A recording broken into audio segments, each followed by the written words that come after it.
Minha gente, eu vou passar para o Goiás Record. As pessoas sempre reclamam muito do transporte coletivo de Goiânia. Mas a quarentena, o que já era ruim, piorou. A Fernanda Arcanjo chega agora com um raio-x desse sistema que, infelizmente, na minha opinião, se escreveram ali, não funciona, mas para mim não presta. Exatamente, Silvia. Boa noite para você, boa noite para o pessoal de casa. A pandemia serviu para escancarar o que o passageiro já sabia.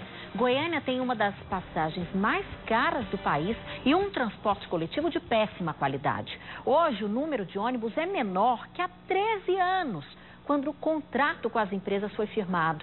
Com a quarentena, esse número caiu ainda mais. Os ônibus sumiram das ruas e o trabalhador ficou na mão, exatamente no momento que ele mais precisa.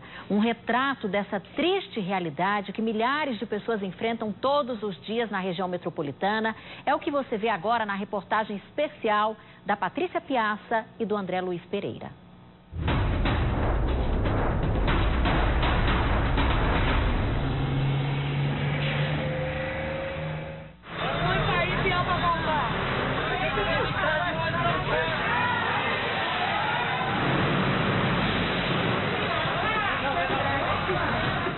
Horas da manhã, o goianiense sai para mais um dia de trabalho. A rotina, que já não era fácil, anda cada vez mais estressante. Todos os dias é muita fila, as mulheres xingando o motorista não tem culpa. A dificuldade de ônibus está difícil, a demanda está muito pouco, são muitos passageiros, a gente é muita gente para trabalhar. Se eles querem que a gente anda sentado bonitinho e obedece o decreto, por que não ampliar as linhas de ônibus? Estresse para o passageiro, nervosismo também para o motorista. Estou ficando mais nervoso, né? Porque ele quer andar em pé, não está podendo ainda. A preocupação agora não é só com o atraso, com o empurra-empurra, que infelizmente sempre fizeram parte da rotina, mas também com o invisível. Tem medo? Lógico, eu tenho um filho de 1 ano em casa. O sentimento é o seguinte: eu preciso trabalhar, mas tenho medo de ficar doente e morrer. Aí os caras falam que a gente não pode entrar em um ônibus cheio, mas aquilo ali é pior do que um ônibus cheio. O vereador de Goiânia, Lucas Quitão, também enviou uma representação ao Ministério Público cobrando providências contra a má prestação de serviço no transporte público. A gente tem dificuldade em colher dados para saber quantos veículos estão de fato em operação, o que as empresas têm feito, quando teria que ser o contrário, né? Elas precisam, como empresas concessionárias do transporte coletivo, precisam ter transparência, mostrar o que estão fazendo e dar uma colaboração mínima. Hoje, 4 empresas privadas, mais a Metrobus, que é do estado, podem operar atendendo Goiânia e outras 18 cidades da região metropolitana. São elas a Reunidas, Cootego, HP e Rápido Araguaia. Juntas fazem parte do consórcio Redmob. Em 2007, quando foi firmado o contrato, a frota era de 1.470 veículos. Hoje, são 1.159 ônibus. Apesar da tarifa ser uma das mais caras do país, falta investimento. E por isso, muita gente abandonou o transporte público. Com isso, a frota foi reduzida. Antes da pandemia, cerca de 500 mil de passageiros usavam o transporte todos os dias. Durante o isolamento social, esse número caiu para 160 mil, de acordo com a companhia. As empresas procuraram inclusive o Ministério Público, reclamando que o valor arrecadado com a tarifa no mês de abril foi de 10 milhões de reais, enquanto os custos seriam o dobro disso. Para a promotora Leila Maria, ainda assim, as obrigações das empresas precisam prevalecer. As empresas têm que dar a contrapartida delas, as empresas precisam ter esta responsabilidade nesse momento. Todos vão perder, não é só a empresa, todos vão perder.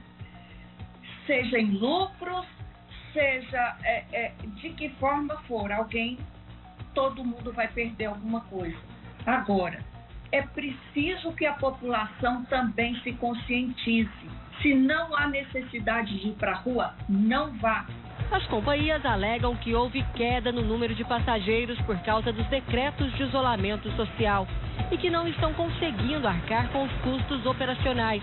E por isso, pediram auxílio financeiro ao poder público.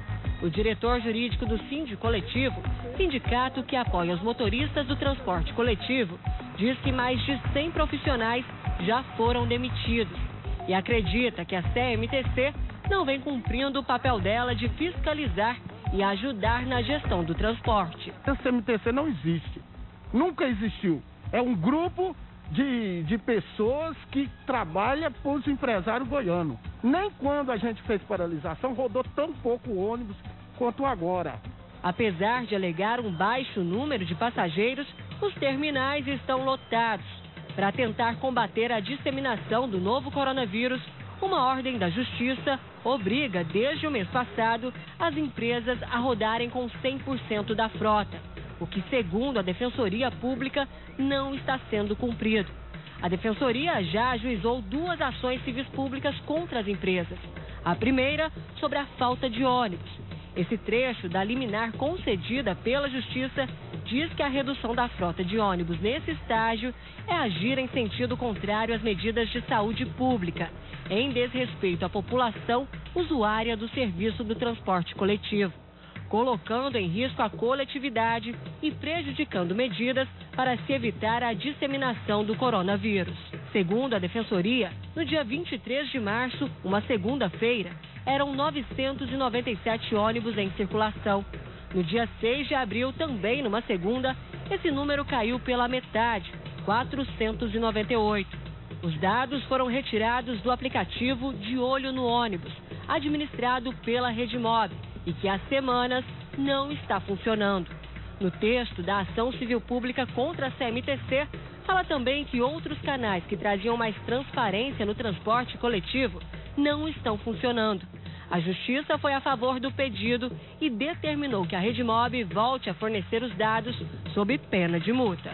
Diariamente, a Defensoria Pública ia até esses sites, até os aplicativos, para fazer a coleta de dados, para verificar se as empresas estavam ou não cumprindo as determinações judiciais.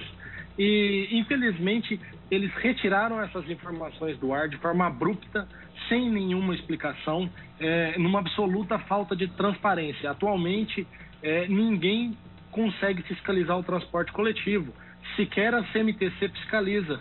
Para a promotora Leila Maria, nem tudo cabe apenas à Justiça. A sentença tem que ser cumprida, mas o poder público tem que estabelecer políticas públicas a serem seguidas.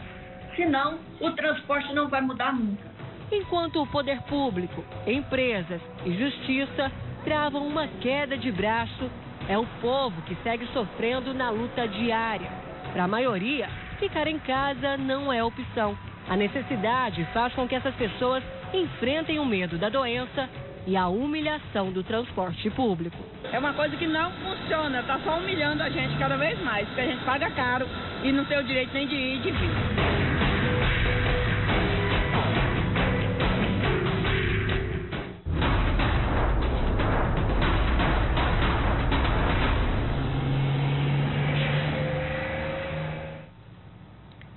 Parabéns às nossas equipes pelo compromisso com a verdade. Muitos dados foram expostos aí e só fazem a gente concluir por que está nessa situação, né? A conta não fecha. São mais de 500 mil usuários e 1.100 e poucos ônibus em circulação. Não tem jeito, né, PH? A Câmara Deliberativa não tem um representante do povo também, não tem como o povo ser ouvido. A gente foi atrás de respostas. O que será que o Estado, a Prefeitura, a CMTC e principalmente as empresas têm a dizer? Tem resposta para o povo, esse pessoal? PH, boa noite. Tem sim. Boa noite para você, Fernanda. Boa noite a todos que assistem ao Goiás Record. A gente mostra o problema e a gente também foi, né, atrás de resposta. São problemas antigos que ficaram mais evidentes nesse momento de pandemia, né, de isolamento social. A gente falou primeiro com a SET, que é o Sindicato das Empresas do Transporte Coletivo. A SET disse que, por conta do decreto de isolamento, o movimento nos terminais caiu 80%, né, o movimento no sistema de uma forma geral. Diz que apoia o decreto do governador, do governo do estado, mas que essa redução no fluxo de passageiros afetou de forma muito severa o caixa das empresas. Diz, por exemplo, que o salário do mês de março dos funcionários teve que ser parcelado, muitos servidores foram demitidos, mas não disse quantos motoristas, né, e mecânicos foram demitidos. Disse que hoje o dinheiro em caixa não é suficiente sequer para pagar o óleo diesel. O sindicato não confirma esse número de redução de frota que foi apresentado pela Defensoria Pública, diz que o número é um outro, mas por outro lado também não quis dizer qual foi essa redução, diz que só vai apresentar esses números para a Justiça se for solicitado. A promotora, PH, falou um negócio muito sério ali, todos os serviços, todos os prestadores de serviço foram afetados, todas as empresas, por que eles não seriam, né? Exatamente, a parte mais revoltante é agora, né, que a SET, né, o Sindicato das Empresas, disse que espera ajuda, né, espera dinheiro público para tentar passar por esse momento de dificuldade, né, como se todo mundo, todas as empresas, todos os segmentos da economia não estivessem passando por muita dificuldade, né. Enfim, a gente entrou também, pedimos resposta para o governo do Estado, que diz que está em negociação, todas as partes, o Estado, a CMTC, CDTC e as empresas, para atender essa determinação judicial que determina um plano estratégico para o transporte coletivo. Diz ainda que se preocupa muito com a situação do transporte e é algo que sensibiliza muito o governo, porque pode jogar por terra todo o esforço que foi feito até agora em relação ao controle do coronavírus. A gente entrou em contato também com o prefeito, com a Prefeitura de Goiânia, que disse também por meio de nota que está trabalhando junto com o Estado para tentar resolver essa situação e que está também, que espera que o decreto de escalonamento dos horários, né, de funcionamento do comércio seja cumprido, algo que até agora a gente já mostrou que não está sendo feito, que não tem sido feito, não fez alguma diferença no movimento e no fluxo nos terminais e também nas plataformas de ônibus aqui em Goiânia. Fernanda? Muito obrigada, PH, pelas informações.